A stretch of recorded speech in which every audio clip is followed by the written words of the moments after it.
Olá, dando continuidade à nossa série 8 pecados comuns que nós cometemos e muitas vezes não nos damos conta, ou quando nos damos conta não levamos muito a sério, né? Achamos que não tem consequências graves para as nossas vidas. E nós temos visto até então que todo pecado tem consequência. Hoje nós vamos falar sobre o pecado da ira, especialmente a ira pecaminosa, porque a ira em si não é pecado, porque Deus se ira, diz a palavra de Deus. Deus se ira com as nossas injustiças, com os nossos pecados, mas ele não peca, tá bom? O problema é a ira descontrolada, é a ira pecaminosa. Em Efésios 4:26 diz: irai-vos e não pequeis. Então existe uma separação entre o pecado e a ira. O problema é que por causa do nosso coração pecaminoso, da nossa natureza pecaminosa, quando nós nos iramos, a tendência é que essa ira se transforme em ira pecaminosa. Em algumas situações é esperado que nós nos iremos. É esperado que tenhamos ira em nosso coração. Por exemplo, com relação às injustiças, com as maldades, com as crueldades. É esperado que um cristão fique irado com isso. Da mesma forma que Deus ele se ira com as injustiças. Quando a gente vê uma injustiça e não fica irado, então tem algum problema conosco. Tem uma coisa errada conosco. Tá bom? Então o problema é quando a ira ela é pecaminosa. É a ira explosiva, desenfreada, é aquela ira desnecessária, é a ira mesquinha, né? Por exemplo, em Mateus capítulo 5, versículo 22, Jesus diz assim, ó: eu porém vos digo que qualquer que sem motivo se irar contra o seu irmão será réu de juízo. Então Jesus está se referindo a uma ira sem motivo, uma ira desnecessária, uma ira mesquinha, logo uma ira pecaminosa, tá bom? Então a tendência da nossa ira é ser assim, pecaminosa, exagerada, explosiva. É por isso que Tiago diz que a ira do homem não opera a justiça de Deus, por esse motivo. Além disso, a nossa ira descontrolada, pecaminosa, irracional, né, explosiva, ela só aumenta o problema. Ela só traz mais desgraça, mais estrago, mais perda, mais dor, tá bom? Essa ira explosiva, essa ira descontrolada, ela nos leva a machucar as pessoas. Então, ao invés de resolver o problema, ela só agrava mais.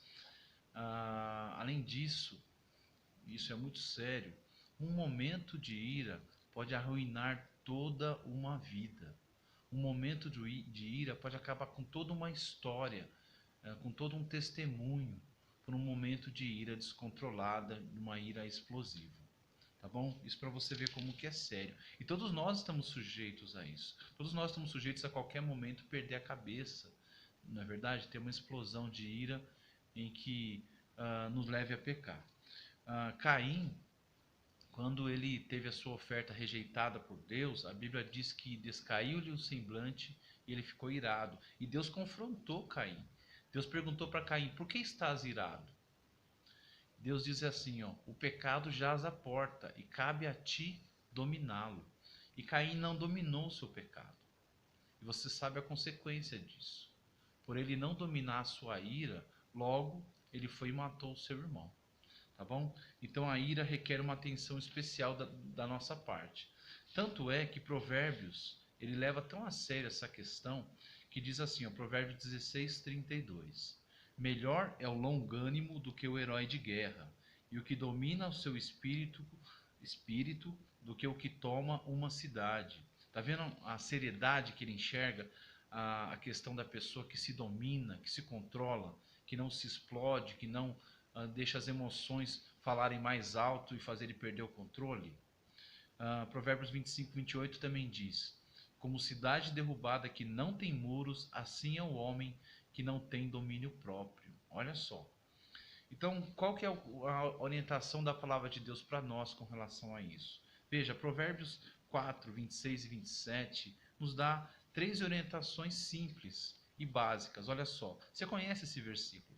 Diz assim: irai-vos e não pequeis, não se ponha o sol sobre a vossa ira, e nem deis lugar ao diabo. Olha só, 3 orientações. Primeiro, irai-vos e não pequeis, ou seja, que a sua ira seja uma ira não pecaminosa, não descontrolada, não mesquinha, não por motivos toscos, bobos, não por causa da sua impaciência, tá bom? Mas que ela seja moderada e controlada e justa. Segundo, não se ponha o sol sobre a vossa ira, ou seja, trate logo da ira, resolva logo o problema, né? Não fique adiando, não piores mais as coisas. Por isso que diz, não se põe o sol sobre a vossa ira. Está falando sobre tempo, sobre prolongar essa ira. E por fim, ele diz, nem deis lugar ao diabo. Meu querido, a ira pecaminosa, ela pode abrir brechas, pode abrir portas, oportunidades, ocasião para o diabo cirandar das nossas vidas. Por isso que temos que tomar cuidado. Quando nós lemos em Pedro que o diabo, nosso adversário, ele está ao nosso derredor como um leão, buscando a quem possa tragar, a quem possa devorar.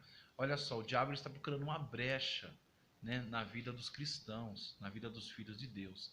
E quem sabe essa brecha não venha a ser a ira? Porque Paulo disse, nem deis lugar ao diabo. Podemos dar lugar, podemos dar brecha. É ou não é? E o diabo, como Pedro diz, está só procurando essa brecha. Então vamos ficar vigilantes, vamos tomar cuidado.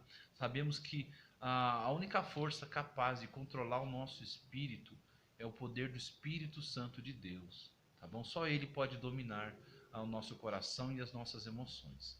Cabe a nós nos sujeitarmos cada dia mais ao Espírito Santo, à palavra de Deus. Leve a sério esse assunto, medite sobre isso e Deus abençoe a sua vida. Amém?